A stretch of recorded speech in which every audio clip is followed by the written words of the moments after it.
Good. So what are we talking about today? Yeah. So, well, first off, I wanted to touch on, we've been doing this for since 2021. It's been a minute. Well, you think about all the speakers actually we have had on. If you go back in history, my God, there's quite a few actually. Pretty good. Yeah, we've had fantastic guests and we've touched on great topics. And so the overwhelming response and feedback is we need to fix our production quality and value. So today, that's what we have done, put in the work, tried to up our setup a little bit, and hopefully it'll come through in the end product, right? We had everything else, right? We had all the guests on. We just needed this one piece. So we did that. And today we're talking about something that is controversial, although I feel like the science is settled, or we're settling it to some degree today, which is good, and that's stretching. We've been trying to settle the science, try to settle the message out for a long time. It's just not. It takes a long time. Anyway, we'll get into that. Well, there's a lot of naivety in the whole industry, and that's why we're doing the podcast, because this is such a field of practice that is not getting the right time of day. And so in preparation for this, I did some research, and I did, look through the abstracts, and believe it or not, actually got into a few conclusions and maybe some results sections of some studies. But the other thing I did was just listen to podcasts. Crazy. Yeah, I know, it's getting crazy. But I listened to podcasts and I listened to YouTube videos and stuff like that. And that is, I think, a valid way of researching nowadays as a first step, or, maybe you don't have time or energy to do extensive research, and that's what we're trying to provide to people, right? This is your ability to do research in a palatable way. Yeah, we're doing this so that you guys don't have to. We'll give you the overall message, but you don't have to read the conclusion of the paper. Yeah, man. We're living in the future. There's better ways to educate yourself that are more efficient, right? So that's what we're trying to provide. So what was the consensus on stretching?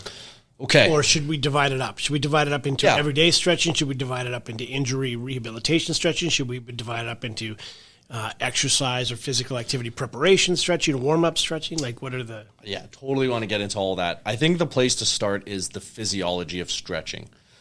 Because what is stretching? The common perception is, we're taking muscle fibers, we're pulling on them and creating longer muscle fibers. And that's not really the case, but you're not, exactly. And if you are, which there have been, a few animal studies that hint to there may be a bit of that, it doesn't last, and by a week, that's all gone. And so the real effect is much more neurologic, much more of a diminished reflex type of thing, and maybe even a pain tolerance thing. You guys want to touch on that? Yeah, my biggest thing I tell people is you're not a piece of meat. It looks like a piece of steak or something like that, but that's much, much simplified compared to the nerves, the blood vessels, the fascia, the reflex arcs, all of the things that contribute to the tightness and the length of that muscle. Just pulling on it really is not going to do anything, and surprise, surprise, in the research, it doesn't really do anything. And even if it does, maybe it does for a short period of time.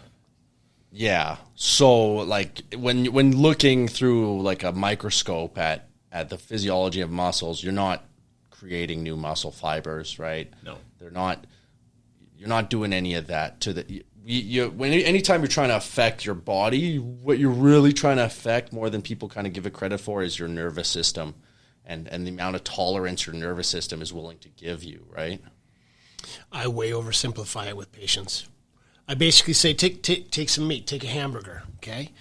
Wrap it up in saran wrap and twist the ends, okay? And then the ends are basically, that's the tendon, and the hamburger inside, that's your actual muscle itself. When you stretch, you're stretching the saran wrap. So I always tell people, listen, when you stretch, you're stretching the cytoskeleton of a muscle, really. And I don't get into the neurological component. I don't get into active myosin and how, there might be some neurological component to that, stretch reflex, et cetera, all the different facilitation stretch things and how you can mess with the central nervous system. That's all fluffy. It works, but it's all fluffy. You're stretching the cytoskeleton. You're not stretching the active components of the muscle. So you're really doing nothing. especially when it comes to sports preparation. Like, what the hell are you doing to prepare the muscle to participate in a physical activity where you get to demand high degree of muscle fiber contraction?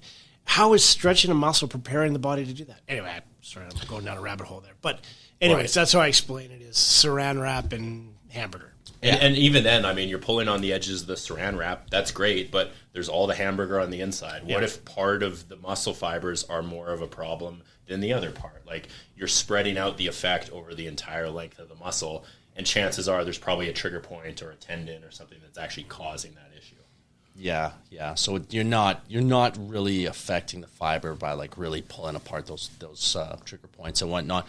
And so just to touch briefly on the reflexive part, like when you are stretching, your body will reflexively try to contract a little bit, and the more you hang on to that, the more that reflex will diminish over time, and your brain will also go, okay, it's allowed for me to go this length, right? But we know that for sure stretching does increase range of motion. However, according to the research, within a minute, you're going to see a significant loss in that range of motion. So really temporary, and even if you're doing it over a long span of time, those stretching benefits will diminish pretty rapidly over days or weeks.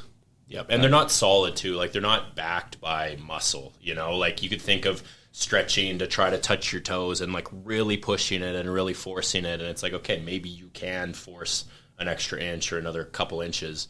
But as soon as that goes away, like, your body has learned nothing. There's no changes. The muscles aren't better at contracting. Like, there's no actual physical changes. Yeah, and I think that touches on a good point, which is there's different kinds of stretching, and we can't lump it all into one, because there's passive stretching where you're just holding on to something and pulling on the tissue, which is my least favorite, because you're relying on an external thing to kind of pull your muscles apart. And in reality, you want to be able to create that range of motion, not depend on something to create it for you, right? Yeah. And, you know, like, I don't hate stretching as like, this is me getting to the end point. This is what I want to be comfortable with. I'm not about to compete in any fashion. I just want to establish range of motion. It's a good starting point. But the effort should be in getting in and out of that starting point through basic movement. Yeah, you want to, I get that. You want to increase range of movement. And there are normative ranges you should have that you need to work on if you don't have. Yeah. Great. So that's maybe a flexibility, but that's range of movement. It's not stretching for the sake of stretching. Anyway, can I throw a caveat in here? Go nuts. Anybody that listens to this podcast is going to have some sort of article that they read, or study that someone talked to them about, or something in the literature that's going to say, yeah, but when I stretch this way, oh, but if you hold a stretch for 5 minutes, oh, but if you hold a stretch for less than 7 seconds, because, you know, after that, the neurological component's done, and da-da-da. Or you have to stretch it and you have to ice it in that stretch position, or you have to heat it in that position, or it has to be, you know, you have to activate the antagonistic muscles so that you can actually get that, you know, that stretch reflex inhibition. Or there's so many different studies out there on stretching. And I guarantee that one of our listeners can find a whole myriad of studies that tell you that stretching is beneficial. There are, I don't even know anymore, but there's probably hundreds of thousands of studies on stretching now. You have to look at the meta-analysis, and you have to look at the high-powered meta-analysis, and you have to look at the specific type of what they're looking at for that. Is it just for normative range? Is it for injury rehabilitation? What type of injury? Is it for athletic preparation? Once you look at the high-powered meta-analyses on these, that's how you garner some sort of understanding of what the hell is going on. Any one study, because so many of them are flawed, right, is going to tell you that stretching's the end-all be-all. But that's and you could look at the other side of it and say stretching's completely useless too. Yep. Great. You wanted to use those the whole time. Oh, we wanted to use a clap. That was a good one. Sorry, mispressed. Give him the clap. He's got everything else. Anyway, the caveat is that, yeah, I get it. You read a study, or you read an article that said, this person, I like this person. They said that stretching helps. But man alive, you gotta look at the overwhelming evidence, right? And those are the meta-analysis. Anyways, very, very valid point. There are different forms of stretching, and I don't know. I don't think that stretching in and of itself is always a bad thing. I think there can be a practical purpose. And I think we've agreed that joint mobility and creating joint motion is probably the most beneficial part of stretching if you're doing that properly. But stretching, the best way to think of it is, stretching doesn't just fix injuries. It's a symphony of control and stability in one place and movement and mobility in the other, right? Like, it's better to contract your core and pull your rib cage down, and then elevate your arms and engage your, serratus, your lower trap, right? And then therefore you're creating flexibility in your lats as opposed to just holding onto a wall and pulling down, right? It's a combination of things that act together at once in a targeted way to correct a specific issue. And I think the other thing that people struggle with is there's more nuance to it than we want to give it credit for, and everybody feels they are an expert of their own body, which unfortunately not true. Sorry, guys. There it is. There's the tee up. That was like a 1 minute thing, so you could use that. Yeah, well, that was always the intention, right? Yeah. That was all these. But so moving on from like stretching as, it's stretching towards a performance perspective. I think that stretching when you're like post-performance, sure, why not, right? Let's do some breathe work, whatever. But particularly if you need to perform, and in addition, if you need to perform with some kind of explosive activity, right? Like if you're a sprinter and you're stretching your calves beforehand, that's gonna be a huge detriment, right? There's a study here, Robbins Sherman, that static stretching reduced vertical jump performance. That makes complete sense to me. Absolutely. You know how many when I was traveling with Athletics Canada back in the early 2000s, there was study after study after study was coming out of all these middle distance runners, where they would have these these varsity middle distance runners, and they would give them the exact same warm up, but then they would give one group stretching as well, and invariably it was the ones that stretched always perform worse. Well, I get that. And I remember in 2003 at the Pan Am Games, I was with Speed and Power, so I was always with the sprint group and the field guys, not the distance guys. But they didn't have a distance guy, healthcare guy, and so they said, hey, the marathoners, they want to do some work. I'm like, yeah, okay, I'll work with them. And they're the most inflexible creatures on the planet, like inability to take the leg across the body, like 45-degree straight leg raise. Like, you try to mobilize the neck, you're like, oh my God. And all of them were like, yeah, but I'm like, I get it. Like, I get it. The point is that as a preparatory tool for participating in an athletic endeavor, stretching does a couple things, regardless of when you do it. One is it does increase range of motion, short term, but it does increase range of movement. Two, it has an analgesic effect. Makes you feel good. Yeah. Right? Painkiller, natural painkiller. And so, you get all these guys that just want to do that for that. So if you're a gymnast, I get it. You probably need to stretch before you participate, but clearly not the only thing you do. We can get into that whole how you prepare a body for participating in an intensive exercise. But as a marathoner, the worst thing you can do to prepare yourself for a race is to stretch, because it then means that as you increase your range of motion, you increase the amount of energy that needs to go into stabilization before propulsion. Yep. You become a less efficient machine. That's exactly what that study just reports too, right? Super great point. It's like, what are the demands? What are the physical demands of your sport? Yes. Like if you need that quick stretch shortening cycle to happen quickly, like you're kind of using your muscle as a bungee cord when you're sprinting or whatever, right? It's not so much there. So if you're creating laxity, that's not going to happen. However, I did come across a study, to devil's advocate here, that looked at stretching and balance, kind of thinking of a gymnast here. So they did a study, and they found that if you stretched for longer than 15 seconds, like 45 seconds, their balance worsened. But 15-second stretches for whatever amount of muscle groups improved their balance as opposed to control being no stretching. That being said, I believe there was only 28 people that participated, so one of these low-quality studies. But that's an example of, I could maybe see there's some validity to that. Take some laxity out of or put some laxity into it, you're less tension, maybe. Yeah, no, I completely agree with that. Like, if your job is balance, your body is wired to helping you balance. And if you relieve some of that tension, then your body has to recreate that tension through muscular action or whatever it is. And so, yeah, you stretch it a little bit, you warm up the tissues, you get the blood flowing. Yeah, balance is going to get better. But if you continue to stretch, then all that natural tightness that athlete's worked for their entire career, that's going to be out the window. And the gain of it is very minimal. Yeah, you get a couple extra degrees of movement in a certain range of motion, but that's not what your sport is. Like gymnasts need to be flexible, but their sport isn't just doing the splits. It's doing their gymnastic routine, right? So being able to go a little bit farther in the splits probably isn't really worth worse balance, worse muscle tone, like all those other trade-offs, right? Yeah, there are trade-offs that involve for increasing range of motion, which here's the other thing. So yeah, there's some benefits, sure, maybe there's some temporary. Here's a meta-analysis, though. This is what we're talking about. These are good studies. Yeah, this is a good study. So for those that don't know what a meta-analysis, they take a whole whack of studies about the same topic. Like 120 in this case. Okay, yeah. And what they do is they review them all for their outcomes. They put them through in-depth statistical analysis.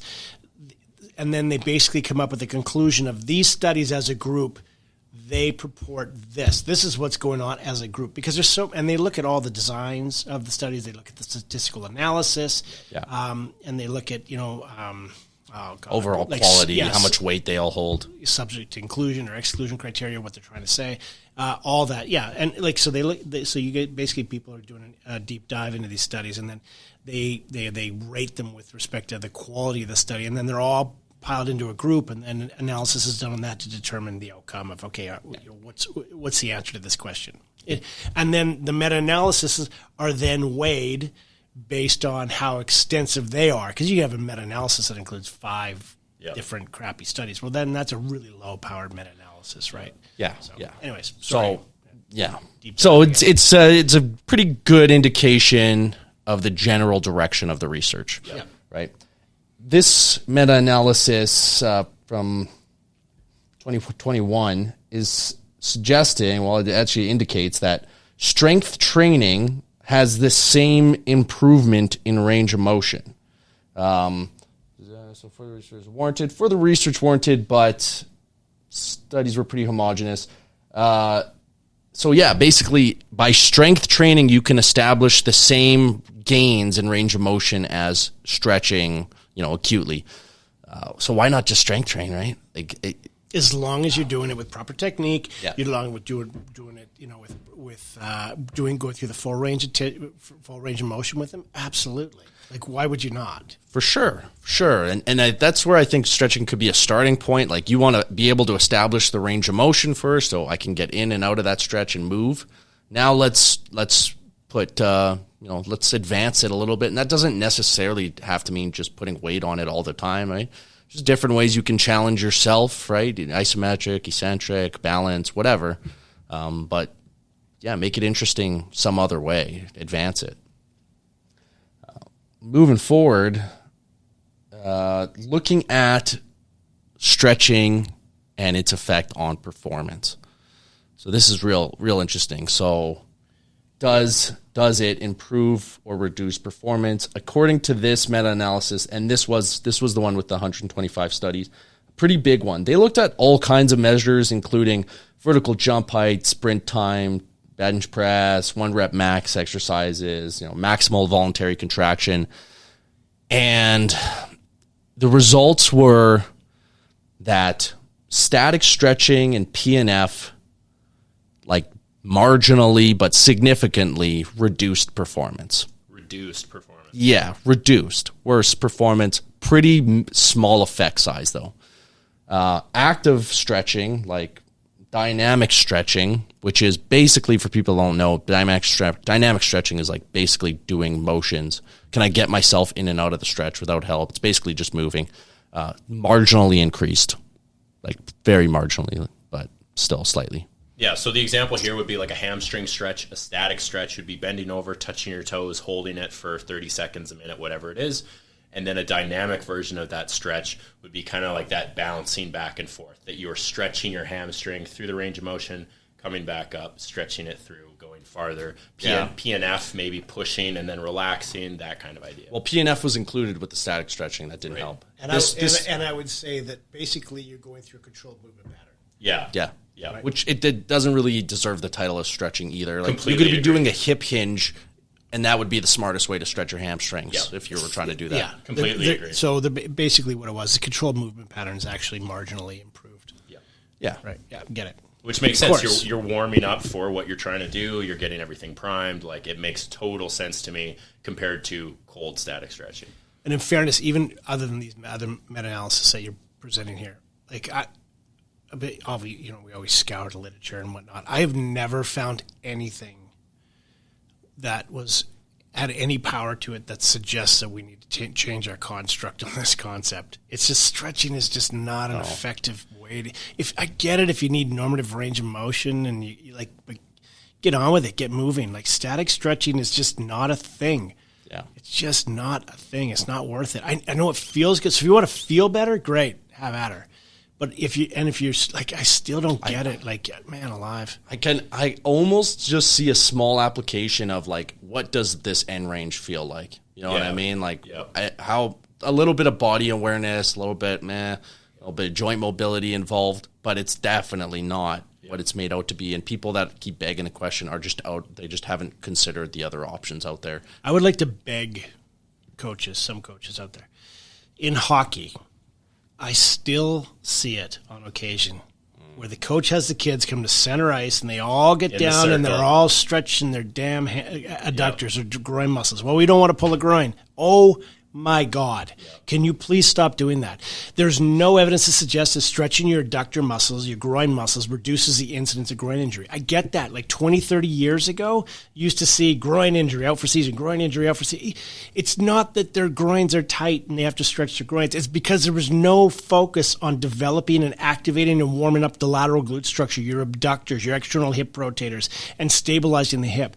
Since we have our athletes who are activating glutes, who are activating lateral glutes and are activating the movement patterns and actually getting things strong, there's no issue with the groins. It's not a thing. What happens is when those muscles fatigue, you change your skating style and you actually, in a weird way, you activate your low back massively because you're not activating your lateral glutes, but you also activate the upper adductors to help stabilize, to bring that joint in closer. It's very kind of a weird thing to explain auditory wise, but and so people are blowing their groins out because their groins are trying to overstabilize the hip because your lateral glutes are broken down. If you want athletes to actually do well and not have a groin pull, get them to work on leg swings that control lateral glute activation and external hip rotator activation. Oh, wrong one. There he goes. Oh, yeah. There we go. Like, Still working on it, guys. it is just not a thing to stretch a groin as a warm-up. That's a majorly prime example. Thank you for that. Like, so valid. Hey, do I have a tight groin or do I have a weak lateral glute? You know, and even this is the thing. Even ask the people that are doing it. Do the hockey players with super tight groins? Does stretching it ever make a difference? Is it ever better? Absolutely not. Yeah. It feels good. Yeah, it feels good, sure. But even then, like, does it feel less tight for them? Or, like, is there really any benefit for them? Probably not. Well, it just drives me crazy because, like, you know, the people that grew up with that researchers at that time, got to stretch. The reason you're getting injured is you have to stretch. Yeah. And how many times do you hear, like, somebody in their 40s or 50s go, like, I got injured, but it's because I just don't stretch enough. And they stretch and they stretch, and then every time they're the same amount of flexibility. Next day, it's all the same. But I just got to keep stretching, guys. So, sounds like the guy was a smoker, too. Yeah, he's a smoky, a couple smokes here and there, So I wanted to end on we got to give some due to stretching, and there is a systematic review out there. I don't know, maybe it's flawed, maybe not, but it's suggesting that there is benefits in terms of both flexibility and strength, but this they found was specific to, I believe, older population. Let me just get a hold of this research again. Yeah, go for it. Large benefit, higher proportion female and older population, and a higher repetition stretching for muscle power, research suggested. So there is a systematic review out there. It's by Sports Medicine Journal 2023, so pretty new. And chronic effects of static stretching exercises on muscle strength and power in healthy individuals across the lifespan. So this for older populations specifically, they found a benefit in strength and flexibility. And I could see that because what older people are doing on a day-to-day is just not doing enough of anything in terms of like if you give them a little bit of something, just anything, they're going to see some improvement. Right. And that could be a lot because of they're creating more joint mobility than the tissues, maybe some from the tissues. But there's also a focus there on pain reduction because we do know that stretching causes pain reduction. And there's also like a whole body literature out there about, reduced activity for seniors because it hurts. Yeah. Right. Yeah. They get articular pain, they get ligamentous pain, they get whatever myofascial pain, whatever it was, right? Sort of that fibromyalgia type of pain that they get. And so by stretching, causing more of an analgesic effect, you feel better to be more active. Who knows? Who knows? Who knows? But and even in that case too, like it's the correlation causation thing, right? Like if these are inactive people, anything that they do, like yes, this study looked at stretching specifically, but maybe just a walk or a dynamic warm-up or a better suggestion that we might have later, like that probably would have been more effective, right? Yeah, for sure. But, they have pain relief associated with stretching. You might be willing to do more activity, whatever that is. So makes sense. Is there better things? Yeah, I'm sure there is. But it's something. Yeah, and that's the thing. Like if all they're doing is stretching and that's their only amount of activity, like great, fine. If that works for you, it works for you, perfect. I'm not going to be like, well, the research, blah, blah, blah, blah, blah. Like, go but almost we should, though. Well, yeah, maybe. It's honestly, like, if people enjoy sitting down and relaxing and stretching post-exercise, like, great. Go nuts. But, like, if you're trying to establish yourself or become an athlete to some capacity, like, there needs to be a progression piece. Like, that progression is movements that are, more challenging than just holding an end range. Perfect point, man. Like if you're going to do a hamstring stretch, that's great. What do you do when you can do the hamstring stretch, right? You move on to a one leg RDL, you move on to a hip airplane, you move on to all these more advanced exercises because the limiting factor is no longer hamstring flexibility.